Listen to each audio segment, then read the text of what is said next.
আসসালামু আলাইকুম। সুন্দর একটি প্রাকৃতিক পরিবেশে বসে আপনাদের সঙ্গে দু একটি কথা শেয়ার করব। এখন পর্যন্ত আমি দুইটা প্রোডাক্ট নিয়ে বেশি কাজ করেছি, একটা আম, অন্যটি হচ্ছে খেজুর গুড়। এখন আমরা যেটা না কাজ করতেছি সেটা হচ্ছে আখের গুড়। তো এই দুইটা প্রোডাক্ট নিয়ে কাজ করতে যেয়ে যতটুকু অভিজ্ঞতা হয়েছে সেটুকু আপনাদের সঙ্গে একটু শেয়ার করব। আমরা আসলে যা খাচ্ছি তার সবটুকুই ভেজাল। আমের কথা যদি আমি বলি, আমি আমার ব্যবসায়ের যে অভিজ্ঞতা, এই অল্প অভিজ্ঞতা থেকে আমি দেখেছি বাজারে যে আমগুলো বিক্রি করা হয় বলতে গেলে প্রায় প্রত্যেকটা আমেই কোনো না কোনোভাবে কেমিক্যাল দিয়েই সে আমগুলো বিক্রি করা হয়।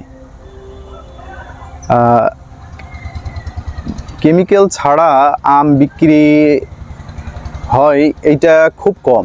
তবে হ্যাঁ, যারা অনলাইনে বিক্রি করে, এখন অনেক ভালো ভালো ছেলে মেয়ে তারা অনলাইন বিজনেসে আসতেছে, তাদের আমটা অনেকটা ভালো। তবে আপনারা বাজার থেকে, দোকান থেকে যে আমগুলো কিনেন, সে আমগুলোর ম্যাক্সিমামই কেমিক্যাল দেওয়া থাকে বা বিষ দেওয়া থাকে, যাতে এই আমগুলো না পচে, এই আমগুলোর স্বাদগুলো ঠিক থাকে, এরকম কারণে। তবে আলহামদুলিল্লাহ, আমরা যে আম বিক্রি করেছি প্রত্যেকটা আম ভালো ছিল। অর্থাৎ আমরা চেষ্টা করেছি কোনো রকম কেমিক্যাল ব্যবহার না করে এই আমগুলো মানুষকে খাওয়ানোর জন্য। দ্বিতীয় কথা হচ্ছে খেজুর গুড়ে।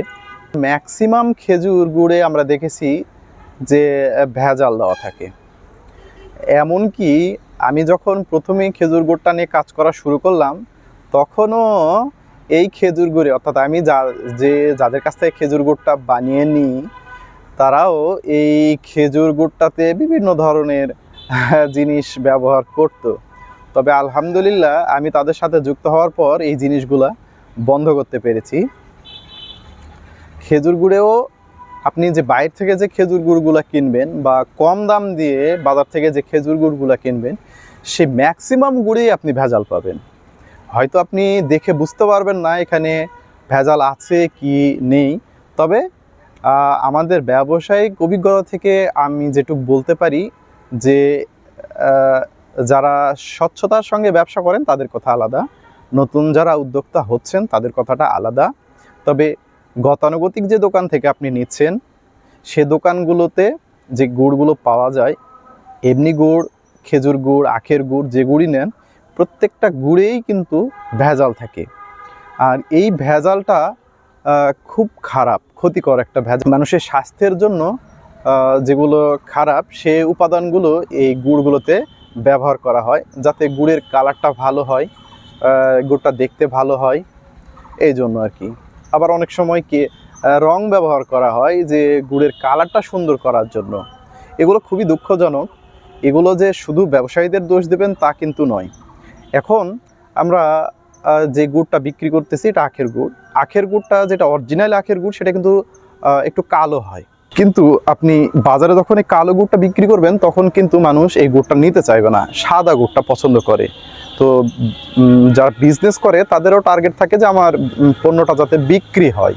এই জন্য তারা বাধ্য হয়ে ফিটকারি ব্যবহার করে, এরপর হাইড্রোজ ব্যবহার করে। তো আসুন, আমাদের নিজেদেরও সচেতন হওয়াটা প্রয়োজন যে কোন জিনিসটা ভালো, কোন জিনিসটা স্বাস্থ্যের জন্য ভালো, সেটা আমাদেরকে চিনে খেতে হবে।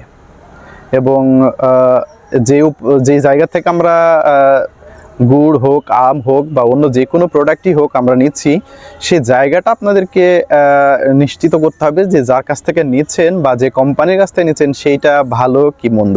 এবং কম দাম দেখে আমরা সবসময়ই দেখি যে কম দামের প্রতি আমাদের একটা মোহ কাজ করে, কম দাম দেখলে আমরা সেইটাই নিই। তো একটু আমাদের যাচাই বাছাই করে, যে জিনিসটার দাম একটু বেশি হোক, দাম একটু বেশি হলেও যে জিনিসটা ভালো, সেই জিনিসটা আমরা নেওয়ার, খাওয়ার, পরিবারের জন্য খাওয়ার আমরা চেষ্টা করব।